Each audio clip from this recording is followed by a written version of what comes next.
And it is the playoffs. It is the divisional round. The last time these two teams met was just a couple weeks ago in week 16. And they also met a couple of years ago in the playoffs. And that was a very good game. I'm sure a lot better for the Chiefs than it was the Texans, but there's a lot to talk about today on Locked On Chiefs and Locked On Texans.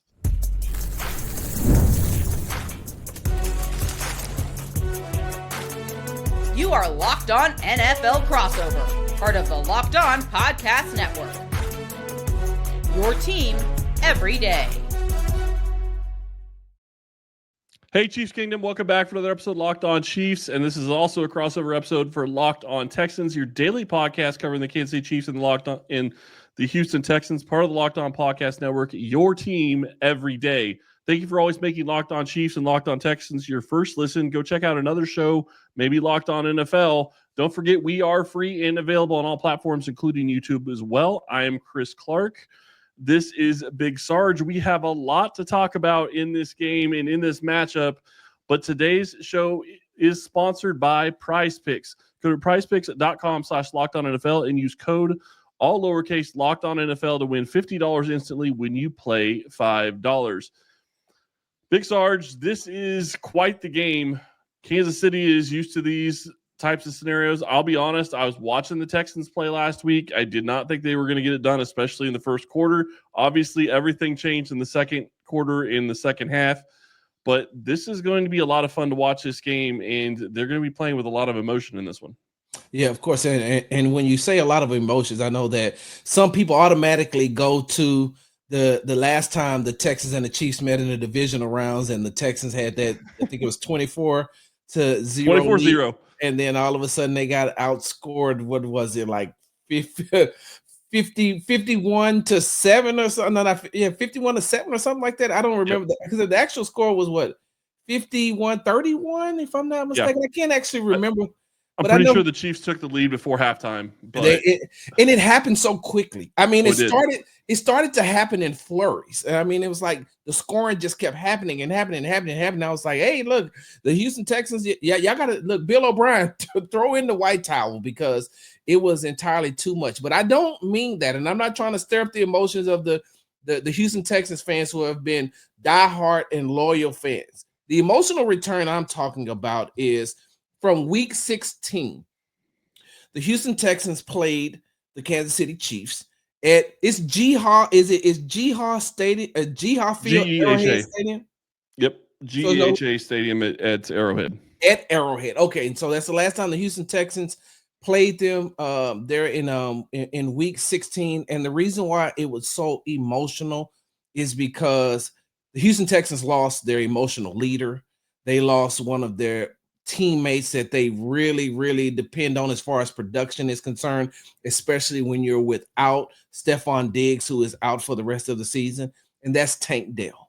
And CJ Stroud showed a lot of emotions. His teammates showed a lot of emotions. CJ showed a lot of emotions because that's truly his best friend. That's his best friend. Him and Tank are inseparable. And so to see Tank go down like that, it was very hard for not only for CJ, but for the rest of the team as well. And to see them, see their teammate lying there in excruciating pain as they waited for him to be carted off the field.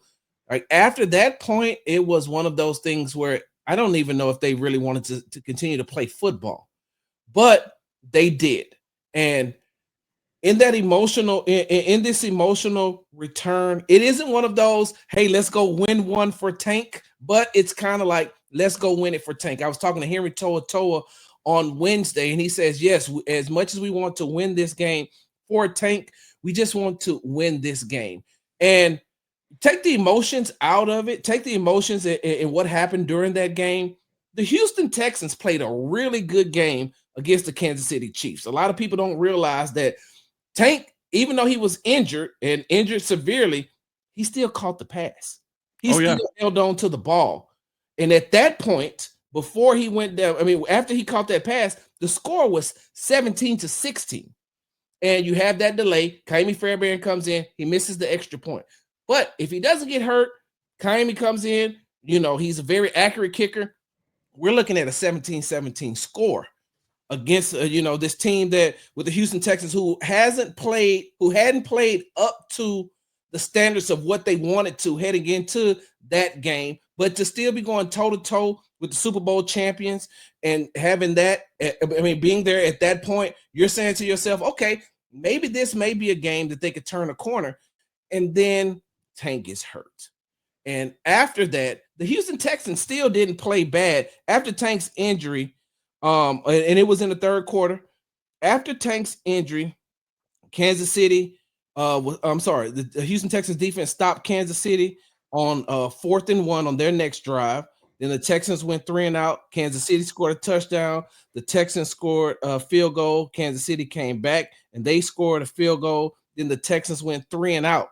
So the defense still stepped up. And I think that in the second half, the Kansas City Chiefs had 10 points. The Houston Texans had 9 points. So even after that, they still played a very good game. And so now coming into this week, into the divisional round, and I know that they say that the Kansas City Chiefs change. According to Nick Wright, this is just another glorified practice. But we've seen what happened. Texans are backed up against a wall, especially with that defense. But you're talking about a defense that's getting that has Azeez Al-Shaair coming into this game. They're having Christian Harris, who has played, more snaps now that he's been back. You don't have to have Kamari Lassiter filling in to the nickel corner slot, because you remember during that game they also lost Shaq Mason, offensive guard Shaq Mason, and they also lost Jimmy Ward, safety Jimmy Ward, who was playing the nickel cornerback position because they had lost Jalen Petrie for the season. And so, they're getting Foley Fatukasi back. They're getting some more of the defensive linemen back. So I just think that, with the emotions of Tank we seen last week when they played against the Los Angeles Chargers, everybody was on the field with those Tank shirts on. And so they're going to carry that emotion into Saturday's game, and could be better than some people think.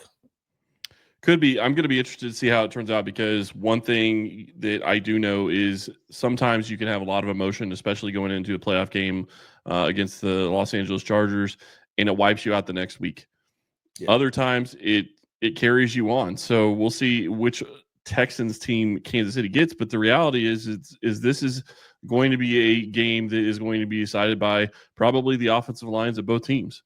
If they protect the quarterbacks, they're probably going to be able to win the game on either side. And, that's what this is going to come down to. When you talk about emotion and losing Tank Dell, that injury, watching that from home was just excruciating, because I'm sitting there watching it and going, I'm glad they didn't show the other view of it, because I could tell by the amount of pain he was in, it would have been ugly to see. So I'm glad that the NFL didn't do that, and they kept that out of view. But the thing is this Houston Texans team has a chance to go into Arrowhead and beat this Chiefs team if they play well, and Kansas City comes out and lays an egg, which they've done in the past, not necessarily in the playoffs. This is a different team in the playoffs, as you kind of alluded to, but there is a lot going on in this game. Yeah. And I look at it as anytime you're playing against, I feel like Coach Andy Reid and quarterback Patrick Mahomes, I almost feel like they share a brain. And that brain has a very high football IQ. And you can never, ever underestimate what Andy Reid is going to draw up as far as plays are concerned, because he knows he has a quarterback who can carry that out. Now, on the other side, like you said earlier, it's going to come down to the offensive lines. When you look at that defensive line of the Houston Texans, they are playing and clicking on all cylinders, and they want an opportunity. This is their opportunity to go in and prove themselves against the best. The Kansas City Chiefs are the best. They have been the best. They are a dynasty. And you got young players like Will Anderson Jr., who's biting at the bits to be able to get back and to prove that this Houston Texans team is ready to take the next step. And when you look at Danielle Hunter, and then you have the Space Eaters with Tim Settle Jr., Foley Fatukasi, Danico Autry, Mario Edwards, Derek Barnett, like they're chopping at the bits to be able to get back and play. And, especially, like I said, against a team who has been a dynasty. And then you look at what a young Kamari Lassiter has been able to do this season, as far as, I don't even call him a rookie anymore, because he plays like he's been in the league for 3 years. And on the opposite side of that, you got all pro cornerback and Derek Stingley. So I'm very interested to see how this team, this second time around, is going to come into Arrowhead Stadium. Arrowhead is Arrowhead Stadium, right? I keep messing this thing up. The Jihad throws me off. That's my insurance company. So it's like it throws me off. But coming into Arrowhead, I'll call it that. I'm interested to see how they're going to play.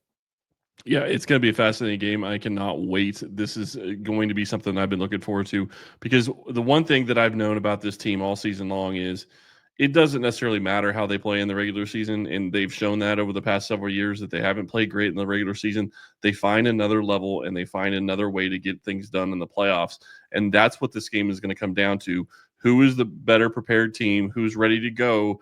And we're going to talk about that right after this.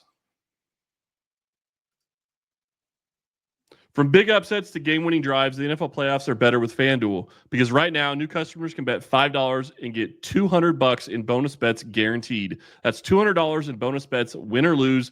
The FanDuel app gives you everything you need for live bets, same-game parlays, and so much more. Visit the website today, and maybe you want to go put some money on the Chiefs by 8.5, or maybe you want to take a look at the over/under in this game, which is 41.5.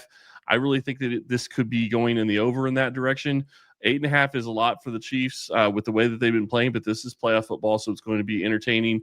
And I do expect them to bring out some different things that we haven't seen so far. Just visit FanDuel.com to join today and get started with $200 in bonus bets. That's FanDuel.com. Make this playoff season unforgettable with FanDuel, an official sportsbook partner of the NFL.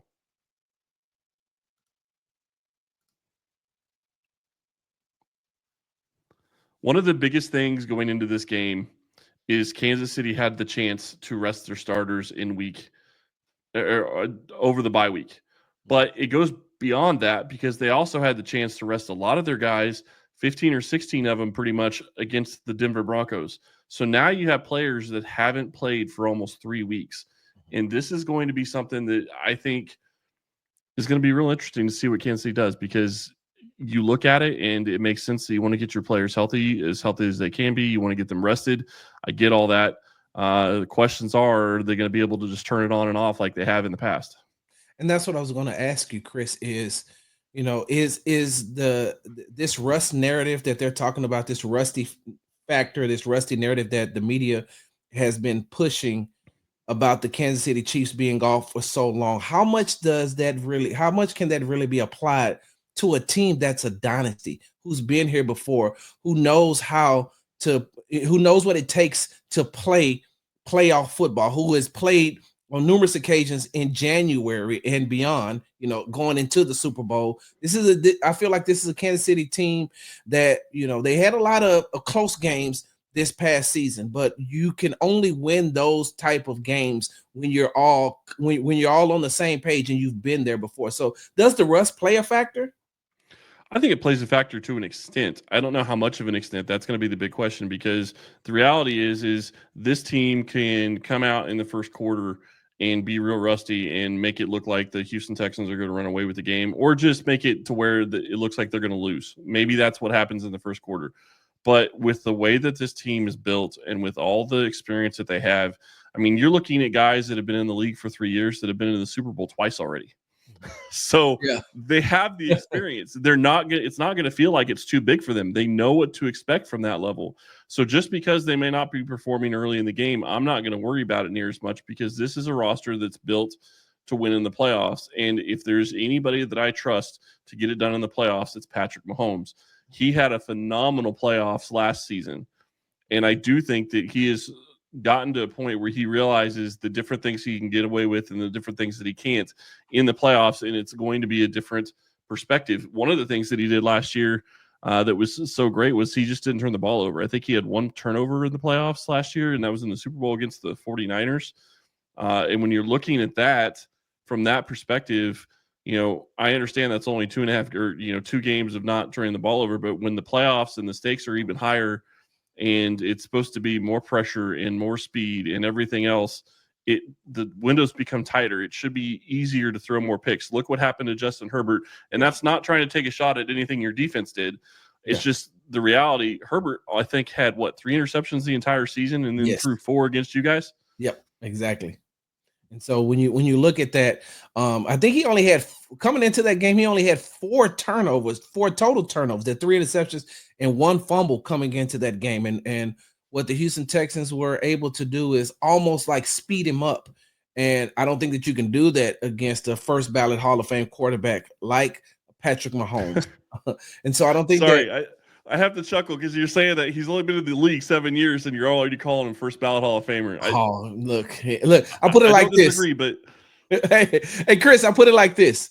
You know, he's not going. There's not going to be any question marks like it is around Eli Manning when it comes to Patrick Mahomes. Yeah.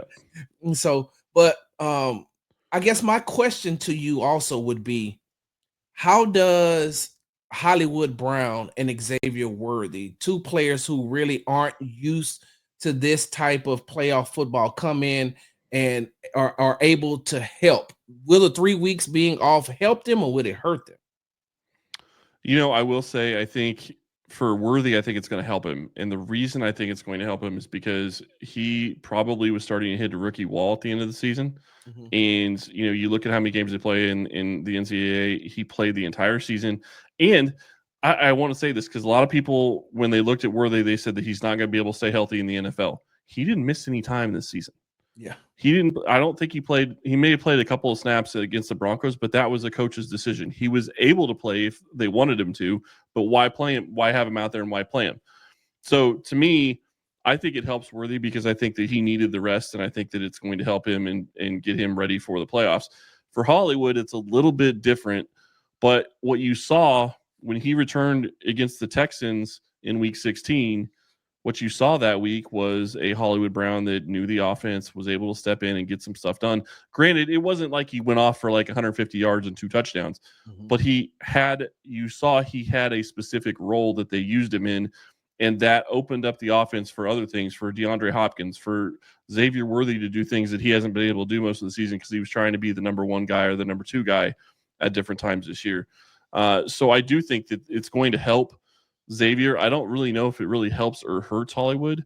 The one thing I will say is Hollywood doesn't have a lot of mileage on his tires, so to speak, this season because he was hurt pretty much the entire season and he's just now getting back into it. So I do think that part of it helps him because he has had injury issues in the past. Yeah.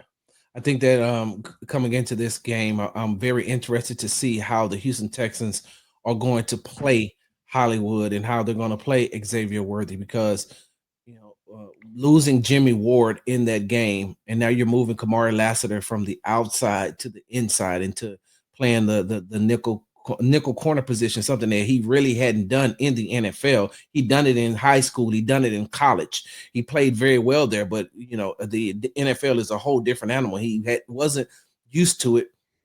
So I don't know if you remember this play or not, but I think the last touchdown play with Xavier Worthy, and when it's the play where he said, I knew that they were going zone because I heard him scream out zone.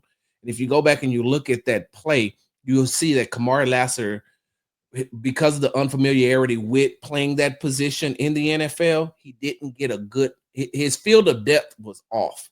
He knew that he had help on side, but as soon as Xavier Worthy came at him and went out, he was already beat by a lineman as far as too far out. He was still stuck here while Xavier Worthy was going into the flats. And for a cornerback who's so used to playing on the outside and knowing that the sideline is another defender for him, he was probably playing it that way, not realizing, hey, you got to move out and get out further. And so coming into this game, he's going to be able to go back to his natural position.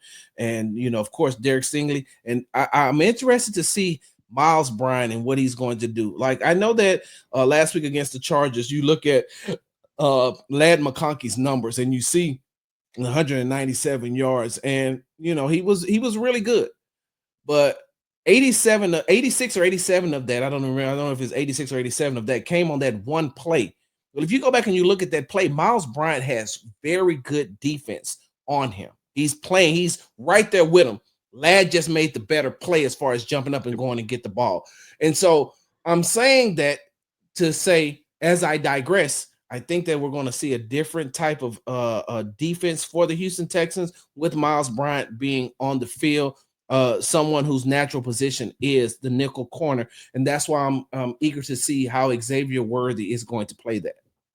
The interesting thing on that to me, though, is all you have to do is miss it by a half step, and Xavier Worthy and Hollywood Brown are going to be gone. Yes. The speed is what is going to be killer with those two guys specifically. Like, DeAndre Hopkins doesn't have that speed. So if he gets you outside, you at least have a chance to catch up. If those two get you outside and you're off on your angle, they're gone, and it's going to be a quick touchdown for the Chiefs. So if you don't get that pressure, that's going to be. What was that? No, I was saying if you don't get that pressure on Mahomes, you could be in for a long day. Yeah, and I'm really going to be curious to see how they use both those guys, because now you have a guy in Hollywood Brown that can stretch the field vertically or horizontally, and Xavier Worthy can do the same thing. He started doing that late in the season, stretching the field horizontally in different ways.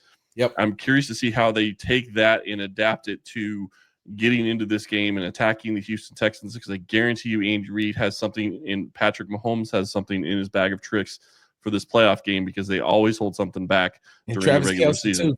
I was going to say Travis Kelce too. And, the way that Andy Reid draws up those, I was talking to one of the Texans defensive backs on Wednesday, and he told me, he said, the way that they run some of those wide receiver, tight end picks, he says it's not illegal, but it's right there in that gray area. And as a defender, that can throw you off. And Andy Reid would draw up a play like that to whereas he's like, hey, look, you don't have to touch him. Just get in his way. Just make him think you're going to. And then if you do that, run those type of plays, and you get, look, it worked for Samaje Perine with 52 seconds left in the second quarter. In the last game for a 36-yard gain.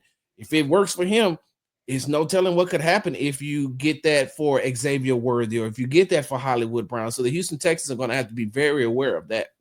Well, I am very excited to see this playoff game, because this is basically what you've been building for the entire season. Hollywood Brown, DeAndre Hopkins, Xavier Worthy. This is exactly what the Chiefs were planning for when the season started. Obviously, it was Rashee Rice, not DeAndre Hopkins. And in some ways, Hopkins is an upgrade, but in some ways he's also a downgrade from Rashee Rice. There's a little bit of difference there in how they play. But this Chiefs offense looks like it should be a lot of fun. We're going to get back into the 3 keys to win for each team right after this. Did Rocket Money help you find any subscriptions you forgot about or that you're paying for twice? That definitely happened to me. I had a few subscriptions that I didn't even realize I was paying for, and Rocket Money made it so easy to track them all down. It's like having a personal assistant for your finances. Rocket Money is a personal finance app that helps you find and cancel your unwanted subscriptions, monitors your spending, and helps lower your bills so you can grow your savings. It brings everything together in one place, whether it's your subscriptions, your spending habits, or even your goals you want to hit this year. Rocket Money has helped over 5 million users and has saved a total of $500 million in canceled subscriptions, saving members up to $740 a year when using all of the app's premium features. For me, one of the best features is the subscription tracker. I've used it to cancel services I wasn't using anymore, and I've already saved a ton. Plus, with their goals feature, I've been able to automatically set aside money for my future. No more stressing about budgeting every single month. Cancel your unwanted subscriptions and reach your financial goals faster with Rocket Money. Go to rocketmoney.com/lockedon today. That's rocketmoney.com/lockedon.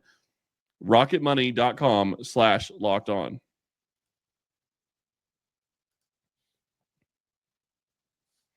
Sarge, this is where we get into the nitty-gritty and the details of this game.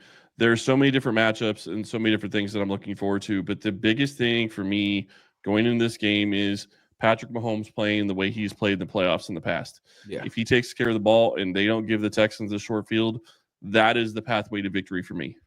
Yeah, one of the pathways to victory to me is if that O-line can protect CJ and give him enough time to have CJ Stroud needs to have his coming out party. And we've seen how good he was, how he had a great rookie season.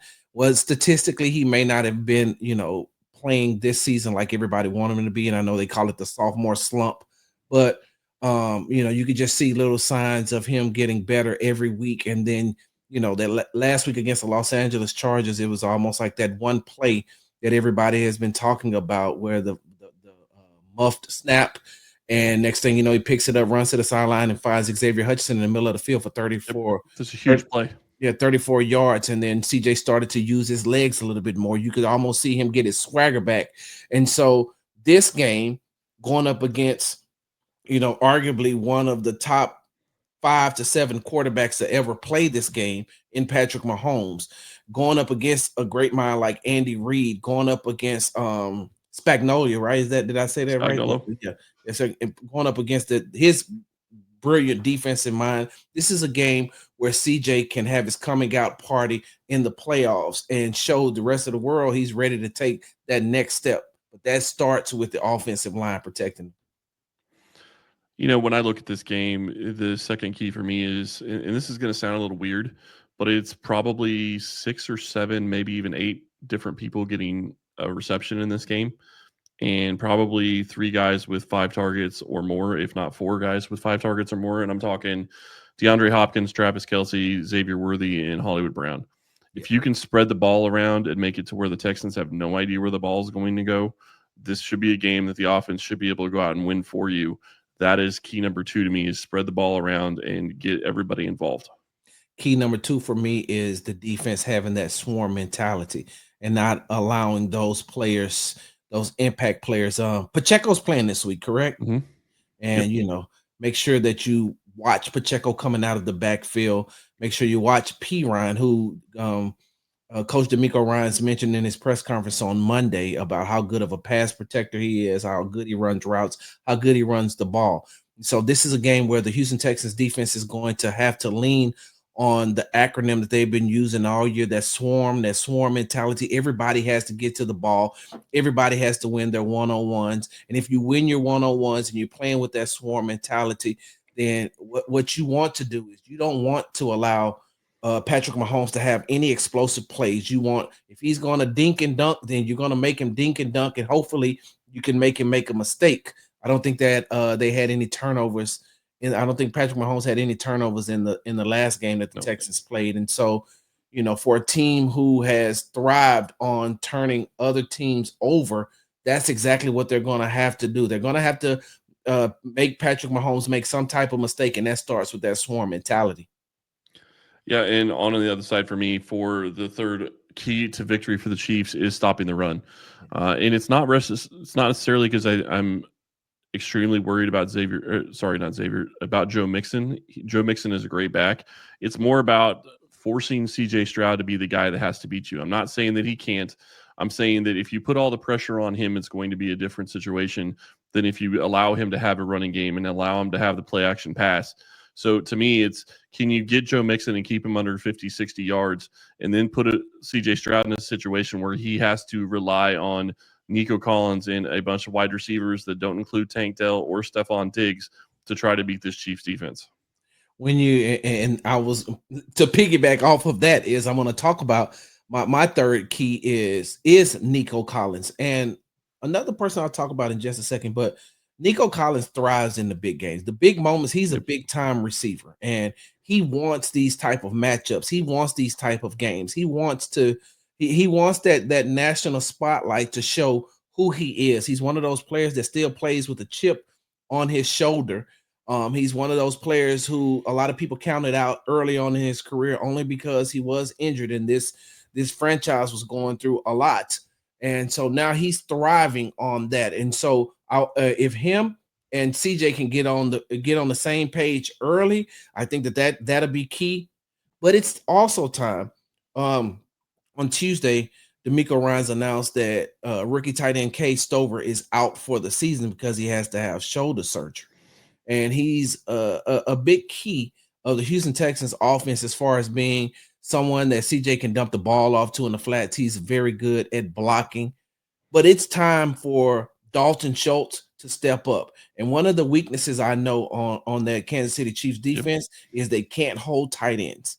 And if Dalton Schultz is able to be that second or third option for CJ when he is going through his progressions, if McDuffie, if I'm not mistaken, correct, if McDuffie is on Nico and is causing him some issues, then if he can't go to his second wide receiver, which probably is going to be Xavier Hutchinson or John Mechie, now you're looking for Dalton Schultz. And it's time for Dalton Schultz to be able to have that coming out party as well. It's time for them. The Houston Texans extended him this coming into this season. He was a very, very integral part of this Houston Texans offense. And so if you're going to attack that Kansas City defense at the tight end position is where you can do it.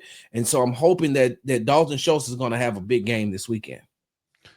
I don't like that because I do think that Dalton Schultz is not going to be a good matchup for this team. And if Kansas City finds a way to move on, they have even scarier tight end problems that they're going to have to deal with the next week. So, that's definitely going to be an issue they got to get figured out. So maybe this is a good week for them to find a way to stop Dalton Schultz and get ready for anything that they could be facing in the future. Sarge, it's been fun. This is I'm looking forward to this matchup. I know it's going to be a cold one. It's going to be very frigid in Kansas City. I think it's going to be under 20 degrees probably. At least that's the temperature it's supposed to feel like at kickoff. I don't know that really favors either team, but the Chiefs have played in it before. And I do think that could help them just a little bit. But any last words or any last thoughts on this game?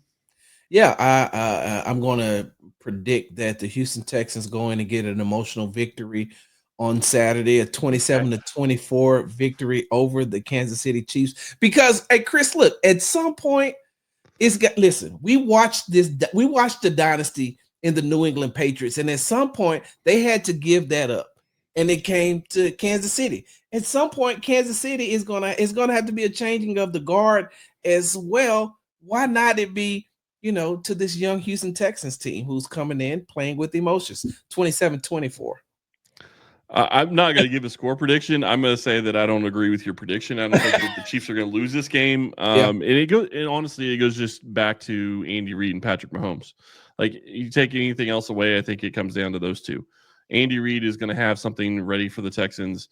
They've had extra time to prepare for this game. They just played him in week 16, so they already have a pretty good idea in their tendencies as to what they do. And they're going to have things that the Texans haven't seen yet, because that's what Reid does, and that's what the Chiefs do during the regular season. It's more of a warm-up for the playoffs than it really is anything else. And they played that a lot like it last year, a little bit different this year considering they won as many games as they did. But I'm really looking forward to it, Sarge. I would love to say good luck to you. I wouldn't mean it, though. But keep it here. We will be back to talk about this game after the game. We'll be back tomorrow. Me and Ryan will be talking about this. I'm sure you guys will be talking about it as well. Huge game. Chiefs host the Houston Texans in the divisional round. Thank you all for listening today, and we will catch you tomorrow.